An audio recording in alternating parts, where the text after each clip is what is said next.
রোহিত হোক বা বিরাট, ভারত এমন ক্রিকেটারদের মোটেই পেত না যদি না থাকতো মহেন্দ্র সিং ধোনি। এই কথাটা আমাদের বলা নয়, কথাটি জানা যাচ্ছে নানা রকম তথ্য থেকে। একজন সফল ক্যাপ্টেনের দায়িত্ব শুধু কাপ জেতাই নয়, পরবর্তী প্রজন্মের ক্রিকেটারদের তৈরি করে যাওয়া একজন সফল ক্যাপ্টেনের অন্যতম প্রধান কাজ। ধোনি সেটাই করে দেখিয়েছিলেন। আন্তর্জাতিক ক্রিকেটে সচিন তেন্ডুলকরের পরে সেঞ্চুরির ফুলঝুরি বিরাটের, কিন্তু বিরাটের কেরিয়ার সামলেছিলেন ধোনি। একবার নির্বাচকেরা বিরাটের ফর্ম দেখে দলে না রাখার সিদ্ধান্ত নিলেও ধোনি রুখে দাঁড়িয়েছিলেন সেই প্রাক্তন নির্বাচকদের বিরুদ্ধে।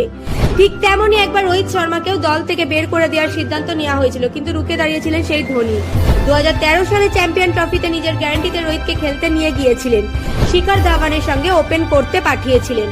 আর তারপরে ইতিহাস তো সকলেরই জানা, আর তাই ধোনি না থাকলে বিশ্ব ক্রিকেট কোনোদিনই হিটম্যানকে পেত না।